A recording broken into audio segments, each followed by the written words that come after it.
underline. Omong dikit tapi nyelekit.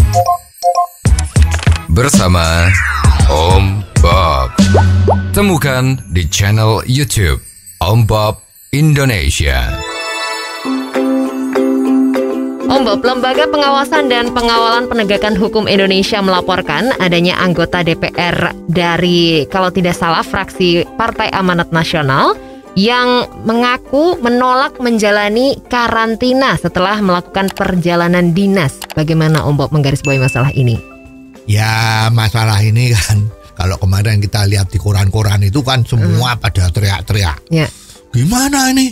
Ada turis datang dari luar negeri, bebas, ya tidak perlu karantina, ya ada isu-isu ya yang kurang enak. Datang karantina ya, tes PCR ya, tesnya kurang baik ya, jadi macam-macam itu banyak ya. Tapi memang standar operationnya, SOP-nya itu kalau orang dari luar negeri, siapapun dia, itu harus menjalani karantina kesehatan. Ya, karena ini situasi Indonesia COVID ini kan lagi berat-beratnya. Ya, kalau ini tuh ya napasnya tuh sudah sesak ini. Lockdown atau istilahnya itu wabah ini sudah hampir 2 tahun ada di Indonesia. Semua udah pusing, ya.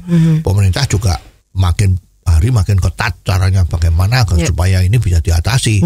Salah satu caranya kan juga adalah karantina bagi orang yang datang dari luar negeri. Ya.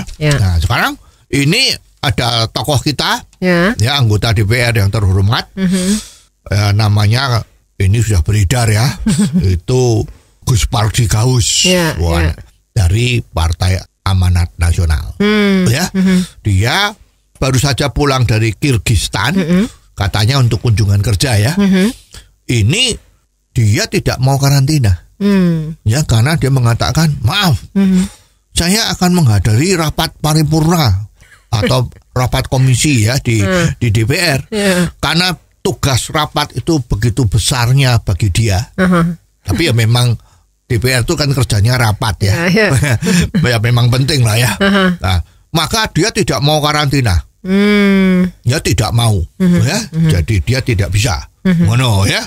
Karena rapatnya penting, saya harus hadir. Mungkin tujuannya ke Kirgistan tadi juga mungkin lagi belajar melihat di sana bagaimana untuk yang dirapatkan ini ya.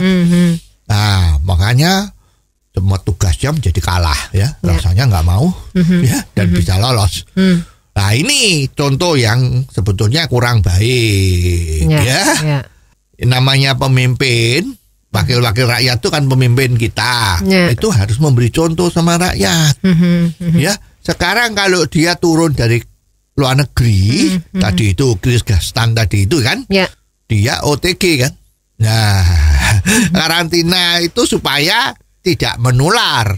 Ya, ini dia kalau terus rapat di DPR, jangan-jangan seluruh yang di dalam ruangan dia rapat itu bisa kena COVID juga. Ini gimana? Ya, katanya kita lagi prihatin, lagi karantina agar supaya tidak banyak ketular. Ini pemimpin kita, anggota DPR yang terhormat ini, kok malah seperti ini ya. Ada oknum anggota DPR yang mentang-mentang anggota DPR dengan alasan mau rapat penting, maka dia nggak mau karantina. Ini kan nggak kurang gimana ya? Susah juga. Dia anggota DPR yang terhormat, menjadi pimpinan kita yang harusnya menjadi contoh. Dengan adanya kejadian ini kan tidak bisa jadi contoh yang baik. Namun demikian, ya kita nggak bisa nyalain dia deh 100% ya. Mestinya petugasnya juga harus tegas. Tidak peduli siapa dia, kalau memang harus karantina, yang karantina.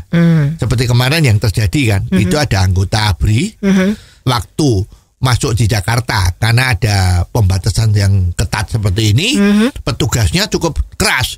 Siapapun Anda tidak boleh masuk Jakarta, kan begitu, ya. Walaupun dia kurang paham bahwa sebetulnya yang namanya pasukan pengawal presiden itu dia tidak kena pembatasan, boleh masuk, tapi dia nggak tahu, ya. Tapi kan cukup tegas. Nah, kita di bandara tadi itu juga mestinya petugas karantina itu juga seperti tegasnya seperti itu. tidak peduli Anda siapa, kalau memang masuk dari luar negeri harus karantina. Maaf, tidak bisa. Wah gitu. Itu baru namanya disiplin ditegakkan. Katanya kalau tidak disiplin, COVID ini akan susah. Ya, jadi ayo kita mengharapkan pemimpin-pemimpin kita itu harus bisa menjadi model yang baik. Oh, jadi begitu ya Om Bob. Jelas deh sekarang. Terima kasih Om Bob untuk waktunya. Sampai ketemu lagi di waktu yang akan datang. Underline. Omong dikit tapi nyelekit. Bersama Om